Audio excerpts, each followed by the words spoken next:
Hey all, Bryan VantHof here with RE/MAX Advantage Plus, Ramsey Trusted, and the Minnesota Real Estate Team.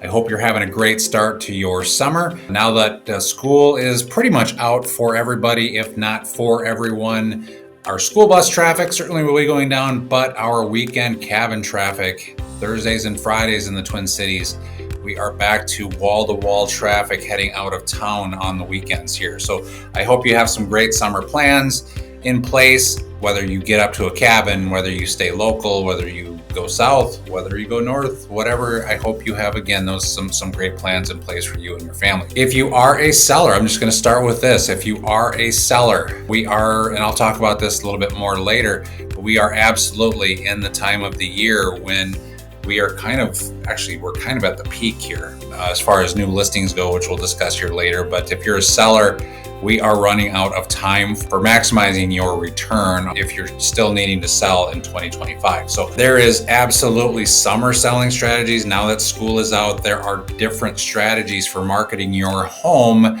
than what we have during the rest of the other 9 months of the year. So if you're a realtor, if you do have your house listed, if you have had it listed in the past, if you've had it listed in the summer and your realtor didn't know what strategies were different now than what you used the rest of the year, maybe they're missing something, because a lot of realtors do the same thing 12 months out of the year, and that is not the most effective strategy for selling a home. And especially with what we'll talk about a little bit later here, it is vital that you have a designed strategy to help you sell your house for top dollar. So anyway, let's before we get into that, let's talk about the week that was in the Twin Cities area with that 50-mile radius of 50-mile radius of downtown Minneapolis in Minnesota of previously owned homes, single-family homes, townhomes, and condos.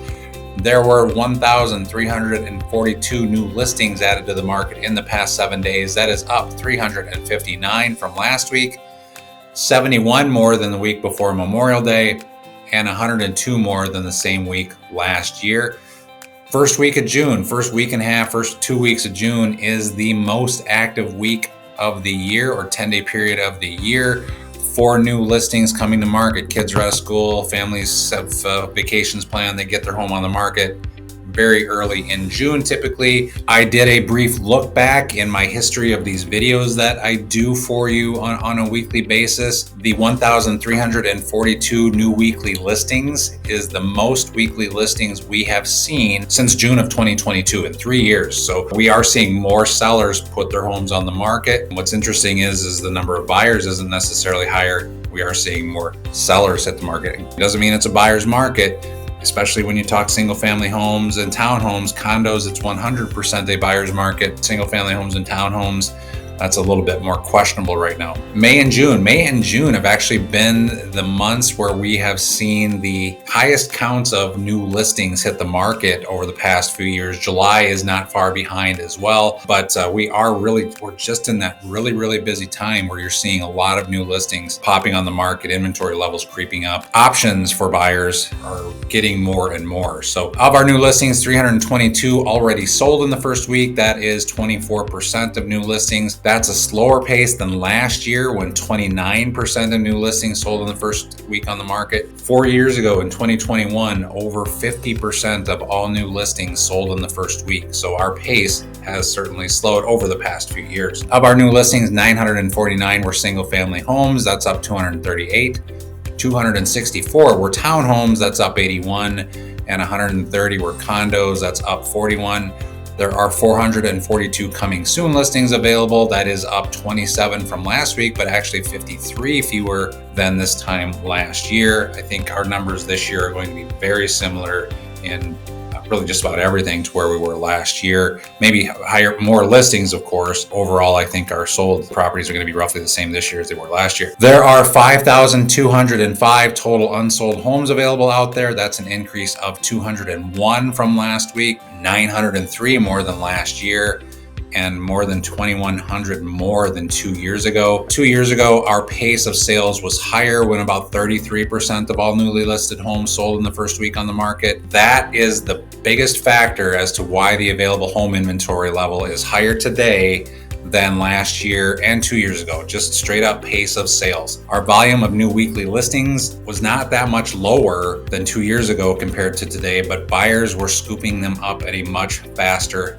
pace. Talk about a little bit more about that later. Of our total available homes, 3,168 are single family, up 164 at a median listing price of $525,000.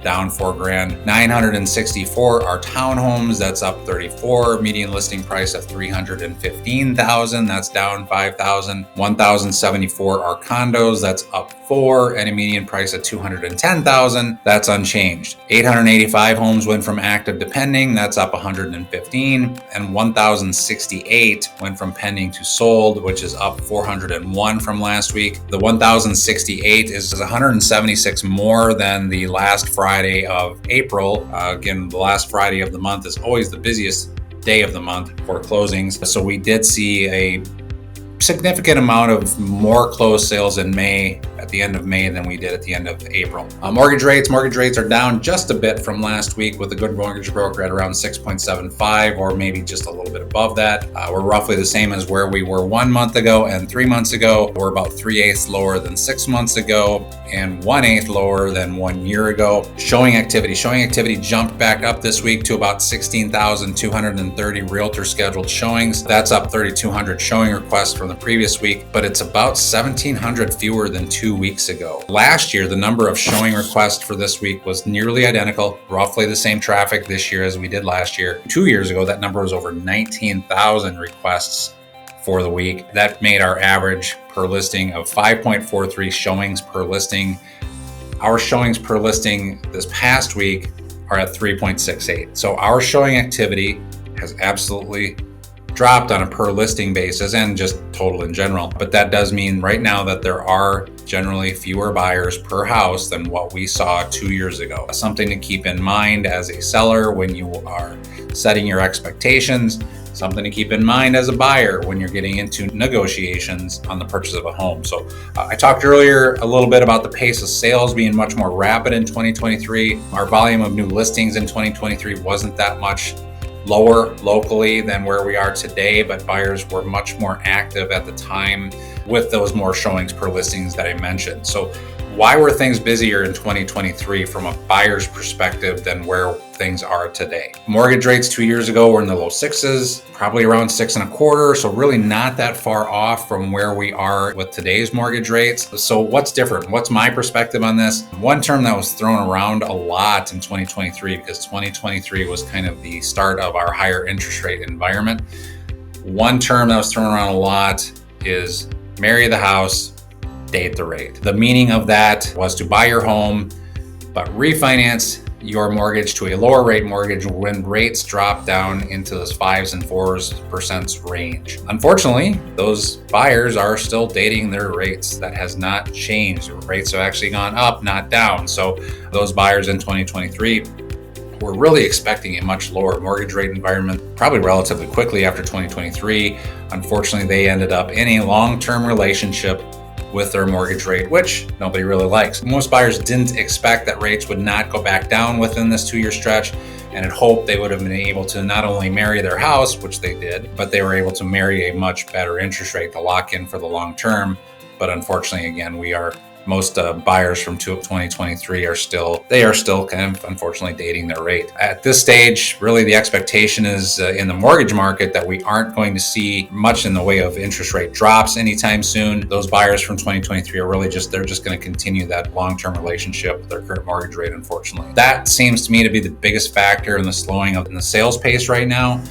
Buyers out there today are really now less certain that mortgage rates are coming down anytime soon. The market continues to be very strong for single family homes, balanced for townhomes, but very, very weak for condos. And condos get a double whammy because they have other issues from a financing perspective that have made them less desirable right now, unfortunately. Just overall, the slowing of the pace just means sellers are going to have to be more patient. Buyers maybe have a little bit of a better selection to pick from. It's a changing market. I really do believe that. So it doesn't mean that we're going to a buyer's market. It just means that we are certainly not as busy as where we were 2 years ago. I do think we are at more of a stable market now than where we were then. and really better consistency from a buyer and seller's perspective. Moving on to the next thing, as I mentioned a few times over the past few weeks, or to even today, if you are a seller, the time is now to connect with me if you're thinking of selling. Looking back over the past 5 years, the peak activity, if we look at showings per listing, has actually been March and April. And then it tends to start to slide down from there. So if you get into August, showing activity really starts to trail off. So if you want to maximize your sales price and cash in your pocket upon a sale, got to get together with me soon to make sure you have a plan in place to maximize your dollars in pocket. If you want to sell and buy something, this is a great time now, being able to potentially buy something on a contingent basis or whatever, however we needed to structure your selling and buying, or just selling. It's really great. You got to have that conversation here quickly. So for you buyers, options are out there. I think we're starting our hot buying season. Actually, typically we're a little bit earlier than where we were. I typically say the best buying time is starting in mid-August or mid-July to mid-August. I think we're there. I think we're at a point where you need to get out there and start to take a look at things as if you are a buyer. There is not as much competition out there. So if you are thinking of buying, get out there now. Some communities are busier and more competitive than others. So there are communities that are still very, very busy. You will see multiple offers. You will see a lot of buyers out there. So it really is neighborhood specific. It is geographically specific where the busyness of the market typically lies. But I love working with buyers and sellers. I love working with first-time home buyers. I love working with downsizers, upsizers. Whatever your real estate situation, I enjoy working. I love doing my job. So whether you need help at any stage of your real estate life, you're just getting into it, working with 5 first-time home buyers right now, or whether you're looking to make some other changes, relocation, family changes, whatever it might be, I'd love to be the realtor who helps you out. So I look forward to hearing from you. Please reach out anytime, call, text, email, and I hope you have a great weekend. Thank you.